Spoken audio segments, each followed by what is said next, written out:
நல்லதே நடக்கும். வாழ்கிற வாழ்க்கையில் போகிற போக்கெல்லாம் நல்ல போக்காக அமையட்டும். நல்ல மனிதர்கள் இருந்து நாட்டை ஆளட்டும். நல்ல மனிதர்கள் இப்போது தமிழ்நாட்டை ஆண்டு கொண்டிருக்கிறார்கள். இவர்கள் ஆட்சி தொடரட்டும். நம்மை ஆண்டவர்களும் ஆளப்போகிறவர்களும் என்றுமே நல்லவர்களாக இருப்பது தமிழ்நாட்டின் தனிச்சிறப்பு. நன்றியோடு இருப்போம், நன்மையை பெறலாம். சட்ட நுணுக்கங்களை அறிந்து சட்ட நுணுக்கங்களின்படி செயல்படுவோம். நன்றியோடு இருப்போம், நன்மையை பெறுவோம். ஒரு செய்யப்பட்ட உதவி சிறியதாக இருந்தாலும் நல்லதை நோக்கிய பயணத்தில் எல்லாமே ஒரு கட்டத்திற்குள் தான் இருக்கிறது. அந்த கட்டத்தை அறிந்து நாம் செயல்பட வேண்டும். எவர் மீதும் கோபப்படுவதற்கோ எவர் மீதும் பொறாமைப்படுவதற்கோ நாம் இந்த பிறவியை எடுக்கவில்லை. நன்றியோடு இருந்தால் நன்மையை பெற முடியும்.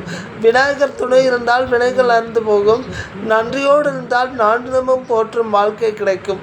நாம் எதை செய்கிறோமோ அதுவே நமக்கு அறுவடையாகும். நல்லதை நோக்கிய பயணத்தில் நல்ல வினைகளை செய்ய வேண்டும் என்ற பாடத்தையும் கற்றுக்கொள்வோம். நான் என்ற எண்ணம் கொண்ட நாம் வாழ முடியாது. நாம் என்ற உதடுகளையும் சேர்த்து உலகத்தையும் சேர்த்து வாழ்வது தான் உண்மையான வாழ்க்கை. நன்றியோடு இருக்கலாம், நன்மைகளை பெறலாம். எல்லா நன்மை தீமைகளுக்கும் இடையில் கடவுள் இருக்கிறார். அந்த கடவுளை எல்லாவற்றையும் தீர்மானிக்கிறார். நன்மை செய்து நன்மையை பெற முடியும். தீமையை செய்தால் தீமையை பெற முடியும். எதை விதைக்கிறோமோ அதுவே அறுவடையாகிறது. நன்றியோடு இருந்து நன்மையை பெறுவது தான் சாலச் சிறந்தது. நன்றி மறப்பது நன்றன்று, நன்றல்லது அன்றே மறப்பது நன்று என்பது தான் திருக்குறள். ஒருவர் செய்த நன்றியை எந்நாளும் உயிர் போகும் வரை மறக்கக்கூடாது.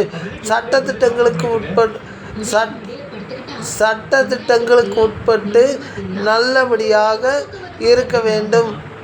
நன்றியோடு இருந்தால் உனக்கான நன்மை உன்னை தேடி வரும். இயேசு பிரான், கிருஷ்ண பரமாத்மா போன்ற அனைத்து கடவுள்களின் வாக்கும் நன்றியோடு இருப்பது தான் மனித வாழ்க்கைக்கு சிறப்பு என்று அனைத்து கடவுள்களும் எடுத்து காட்டியுள்ளனர். சிறப்பான வாழ்க்கையை வாழ்வோம். எப்படி வாழ்வது, எங்கு தொடங்குவது, எங்கு முடிப்பது என்பதெல்லாம் கடவுள் நிர்ணயிப்பார்.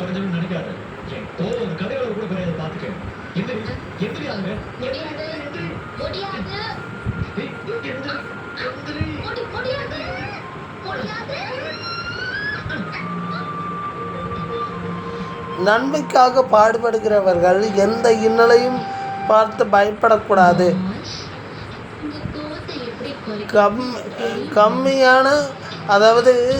குறைவான மதிப்பீடு செய்யக்கூடிய மனிதர்களை கூட நம் தரத்தை உயர்த்த வைத்து விடலாம்.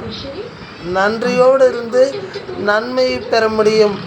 ஆனால் நன்றி கெட்டத்தனமாக இருந்தால் பெற்ற நன்மைகள் கூட அற்று போய்விடும். நல்லதை நோக்கிய பயணத்தில் கற்றுக்கொள்ள வேண்டிய முதல் பாடங்களை என்றுமே கற்றுக்கொள்ள வேண்டும். வாழ்க்கையில் சிறப்பான ஒரு இடத்தை அடைய என்றுமே நமது சுய ஒழுக்கங்களை தவறவிடக்கூடாது.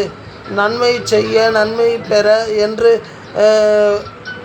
கடவுளை வேண்டிக் கொண்டு விநாயகர் துணையோடு செயல்பட்டு வாழ்ந்தால் வினைகள் அற்று நல்ல நன்மைகளை பெற முடியும். நன்மை பெற எந்த விதமான மாறுபாடும் இன்றி உழைத்து காட்ட வேண்டும். மனிதர்களை மனிதர்களாக பார்க்க வேண்டும். நன்றியோடு இருக்க வேண்டும், நன்மையை பெற வேண்டும். வாழ்க வளமுடன்.